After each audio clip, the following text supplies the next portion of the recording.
Hello everyone, my name is Holden Hardman. Thank you so much for joining us for another video. Today we're watching X3. Luckily my friend Pastor is here. And Jenna's here. Made it into the intro. Hey! That's good. So I'm glad that Pastor's gonna be able to finish the trilogy off with us since he was here from the very first one. Are you excited about X3? Do you remember much about it? I don't remember a whole lot. I think it's the one that I've seen the least, but I do remember a lot of good things, and I'm excited to rewatch it again with people that haven't seen it yet. We'll talk a little bit about what the general consensus was at the end, because I don't want to give Matt any preconceived ideas or notions. Matt, are you excited for X3? I actually am. I really am. It's gonna be a good ending to two really good movies so far. Yeah, I'm excited about it. I'm excited to see what you think. Jenna, what about you? What are you thinking about it? I've enjoyed the first two. I'm really interested to see what was coming up out of the water. I don't know why that was so interesting to me. I think I'm right. No. What are you right about? What did you think it was? I thought that it had something to do with the fingernail girl that was pumped full of the adamantium, because we didn't see her actually die. We didn't see Jason die. Gene? No, Jason, the guy with the spine thing. Jason the son?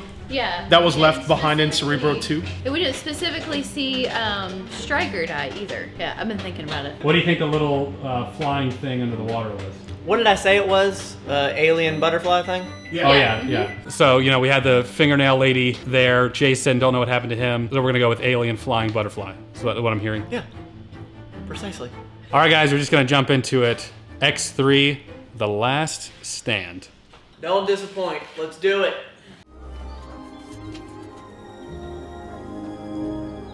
When are you going to stop lecturing me? When you start listening?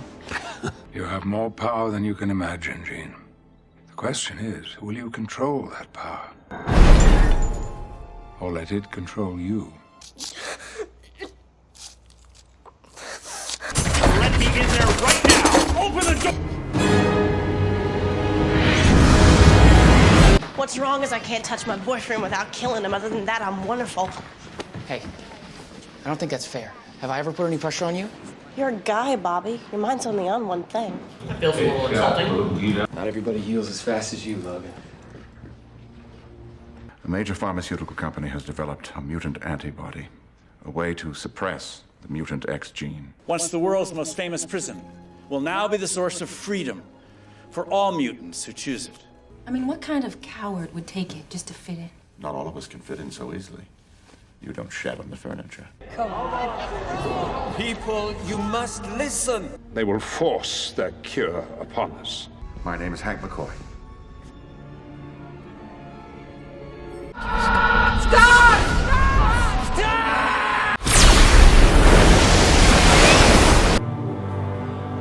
Gene? Oh my God, that hair. The only explanation of Jean's survival is that her powers wrapped her in a cocoon of telekinetic energy. I can't do this. I promise you. You're fine. Hell yeah. It's what we all want. No. It's what you want.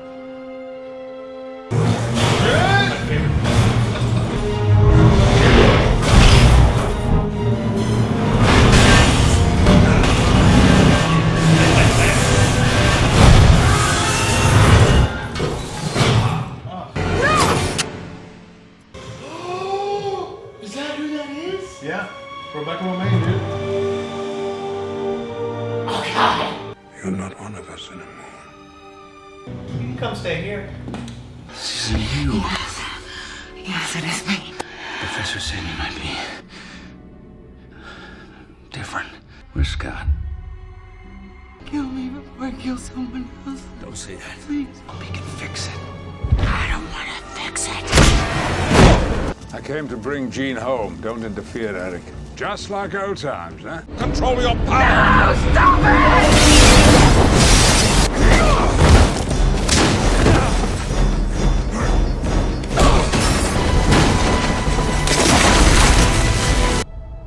Don't let it control you.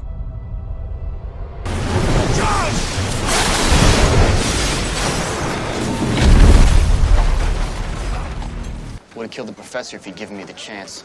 Charles Xavier did more for mutants than you'll ever know. My single greatest regret is that he had to die for our dream to live.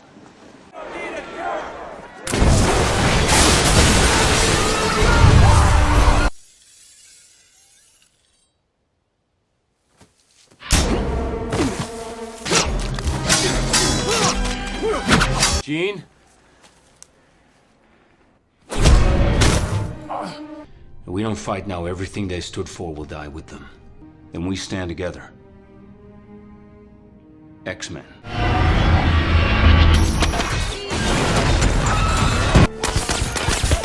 Plastic, but learned.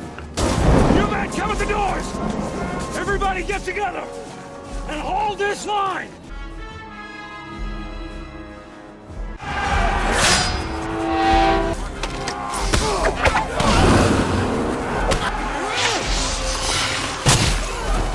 Don't you know who I am?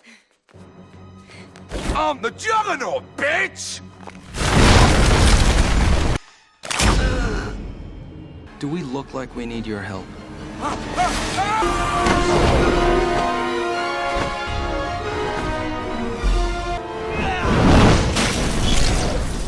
Maybe you should go back to school. You never should have left.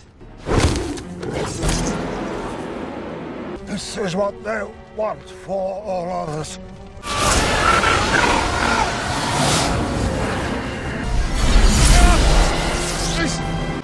You would die for them? No, not for them. For you. I love you.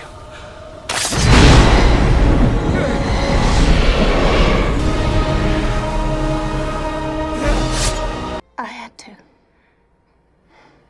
This isn't what I wanted. It's what I wanted.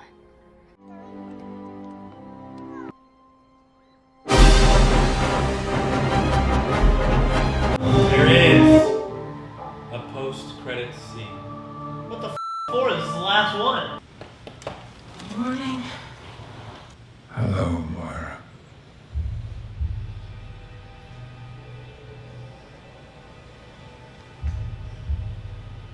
Charles. All right, everyone, just finished X-Men: The Last Stand. Generally considered to be the weakest of the three by most fans. I think Jeremy said that he enjoyed this one the most, if I'm not mistaken. After watching all three of them again, back to back like that, I think that this one has some better sequences, at least from the first X-Men movie, but I can see why it's the least favorite among fans. I think it's the weakest because it had the most inconsistencies as far as the source material goes. That was my biggest problem with it. I think it had really good visual effects. I think it looked really good. I think the storytelling was on point. It's just the details, being a X-Men fanboy, the details just, it hurt me. It's definitely my least favorite of the X-Men. I don't think it was bad. It was just it's just number 3. Did they ever explain why Xavier's in a wheelchair? So later on in some of the other X-Men movies, some of like the newer X-Men movies, they touch on that, if we end up watching those X-Men movies as well. My next question is why Magneto still wears the helmet after Xavier dies? Really good question, actually. I think it's just part of his costume now, but as far as the movie reason why, I don't know. What do you think? The professor was why he had the helmet made, but Jean is the professor times 20 in that sense, and he didn't want her to melt him away. Do you think the helmet would have stopped Jean as well? I think it's kind of one of those security blanket kind of deals. I think it's just something that maybe the facade of, hey, don't even try because you can't breach the helmet. I think Jean had a really good transition from being basically the savior from the second movie to really being the villain in the third movie. I retract my statement that I really was hoping that Jean was actually dead because that was a good ending to her story. I think that was a good ending to that part of her story. I think they did a really good job like making her face change and her eyes change and that sort of thing when she was switching back and forth between her personalities. I think they did a really good job with her character. I think it would have been easy to not do a good job. There wasn't some like grand scheme to stop her. It was just Logan killing her. There wasn't a potion or a trickery or anything like that. It was just very straightforward and to the point. All right, Matt, what are your thoughts? The audacity. They never die. Boy, what a letdown. It just felt convoluted, it felt hodgepodge. So many really big, numerous things happening, and this one did not work for me. I do want to say, in the opening scene of the boy trying to cut off his wings, that got me. Like, you're gonna edit this in playback, and I was like, oh God, oh. Warren. 1 second. I don't know why, but in that moment, I was very much with that kid, and I need to hide who I am from my father. And I was like, oh my God, that's so terrible. Not to mention that he was literally taking a blade to his back. That really sucks too. There wasn't any true bygone Jim moments, but there was a line that I think was pretty impactful. What kind of coward would take this? And then I felt like there was a lot of pride in that. At the same time, he came back with, what did he say to her? It was something like, you know, you don't shed on the furniture or whatever. It's like, you can blend in. So it's easy for you to say what kind of a coward would do that. See, now I thought that you would say that the bygone Jim moment was when they said there's no need for a cure when there's nothing wrong with you. I respect that. I think that's good, but it didn't feel worthy of a bygone Jim moment to me. I thought that was a great moment too. I did too. There is something that I like, and it's happened with all of the movies. This isn't just the one, but I think there was so many different people in this one. I liked how everybody had different powers, especially towards the end when everybody was like, numerous people were flying, and then so it was interesting to see everybody had a different power. That was kind of cool. But I do have to say to that, what if this was possible? Oh, boy. From an evolutionary standpoint, in regards to mutations and stuff, people can or could evolve in the future, but as far as evolving with laser eye beams and controlling the weather, no, I don't think so. But if it helps you suspend disbelief, maybe it's happening somewhere, and we don't know it, right? Appreciate you being condescending when I'm trying to adopt your ways of life, but that's fine. Yeah, great. Oh, Angel's in the outfield, boy. Angel, yeah. Oh, his name's Angel? His name's Angel. Oh, I just thought Angel's in the outfield with the wings, so I totally didn't even catch that. I haven't seen Angels. Yeah. I haven't seen Angels in the outfield in 20 years. Always watching. I got a problem with that medical scene. They strapped him down for an injection that he was voluntarily taking, and then when he said, I don't want it, nope, you're gonna get it. We're gonna put it in you anyway. There was a big moment there. It's not a bygone Jim phrase, but I think it's very important for people that, you know, these movies really touch on, I think, racism. I think that they touch on, you know, what could be people that are gay that aren't coming out. Like, I think that there's a lot of hot buttons here, so this was particularly important to me. While I think X1 and X2 were more focused on like more racial focus, this one did feel a lot more like on LGBT stuff, whereas like, you're one of them, you know, I want you to be fixed, I want you to be normal, you know. The undertone from all three of them is being different isn't bad, normalizing being different, and I like that. I feel for anybody that's ever been in that situation. I can feel for them. I haven't been there, but Dad... We'll clean that up in just a second. Dad was like, you know, it's gonna be a better life, you know, but basically... This is what we all want. This is what we want. And he said, no, it's what you want. That is so huge. I think, again, coming from an outsider looking in, for the LGBT community, I feel like that might be, you know, along the same lines. But then I also think you can make that direct correlation of life, of like doing what you want with your life. You know, I think it's very common for people to go get the job that they think they're supposed to, or their dad or mom or family member push them into it, but they don't go after what they truly want. I think this is a very important point. Like, this is so damn true. It's a huge line to pull what you want for you in your life and not let the people around you persuade you. I don't know if you guys remember that very specific scene during the Magneto getting everyone together for his cause, going back to the whole like not feeling happy in your own skin or like trying to be accepted or whatever. The really big guy that was walking by, and there was only one seat for him to sit at. Yeah. And he's just like, oh, well, I can fix this just like that. You know, turns into a quote unquote normal sized human being to sit in the one, you know what I mean?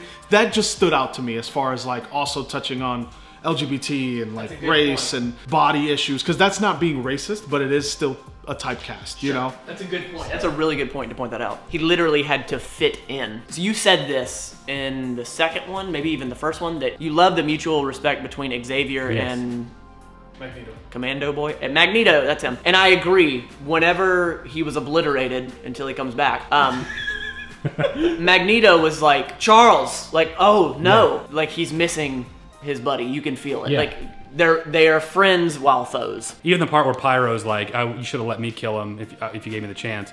And he stopped him and he's like, Charles has done more for mutants than you even know. Mutual respect. I think a lot of that is lost today, of disagreeing with each other and still having mutual respect. Like when he started flipping cars and then Homeboy was throwing fireballs at it, that's when I was like,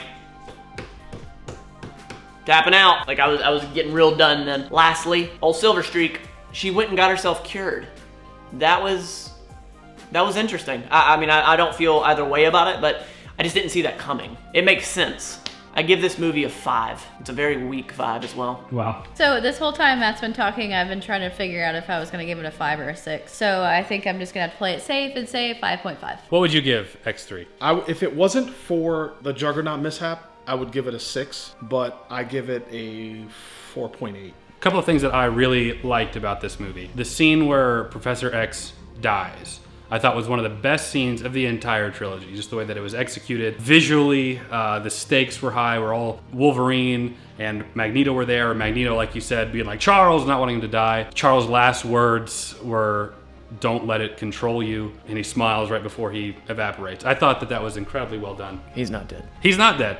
That's another thing. They teased X4, that never ended up happening, which is really disappointing. This was around the time that the studios were starting to make mistakes with how they were handling superhero movies, mostly cramming too much in at one time. X3 did it, Spider-Man 3 did it, The Amazing Spider-Man 2 does it, and we'll get to that later. And it's unfortunate because I think in all of those cases, the movies were still very profitable and, you know, with mixed reviews, but the studios stopped. They were like, we'll just start again, which is really frustrating because I guarantee you Spider-Man 4, if they would have gone back to their roots with the way that they let Sam Raimi have control, would have been great. Same thing for an X4 and same thing for an Amazing Spider-Man 3. It's always put a sour taste in my mouth that they just give up, even though Spider-Man 3 had the highest box office rating of all of them. I'm getting on another thing now. I can't hold it in anymore. Juggernaut is not a mutant. His powers come from armbands that he discovered. Okay, let's... He's not a mutant, so that power should not have worked. All right, there's movie canon. Movie canon, he's a mutant, I guess. He's also not Charles' brother. Exactly, yeah, okay, I'll give it to you then. Okay. Another weakness in X3 was Angel. I remember at the time, everybody wanted Angel to be in the X-Men. The problem is that nobody really cares in X3. They didn't establish him well enough. Obviously, they had him be the Cure guy's son or whatever. Even that scene where they throw him off and he like catches him and grabs him, the way they had the score going and it's like crescendoing, we just don't care. It's forced. Yeah, it was too forced, which is a shame because everybody loves Angel, you know, in the comics and even the show, which is where I saw him from. The good parts I felt were really good and the bad parts I felt were really bad. There was no like middle ground for it, so I would probably give X3 probably about a 6 out of 10. I think that there's rewatchability for it. It's a fun movie still, I think. Why is it that everybody with wings is very insignificant?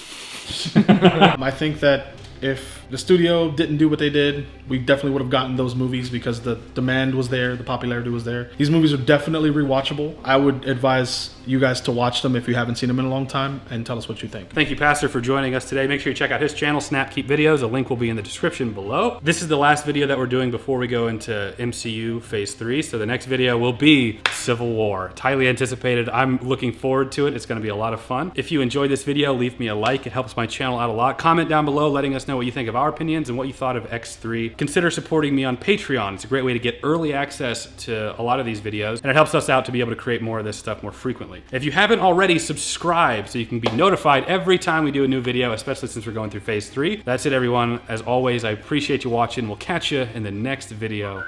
Take care.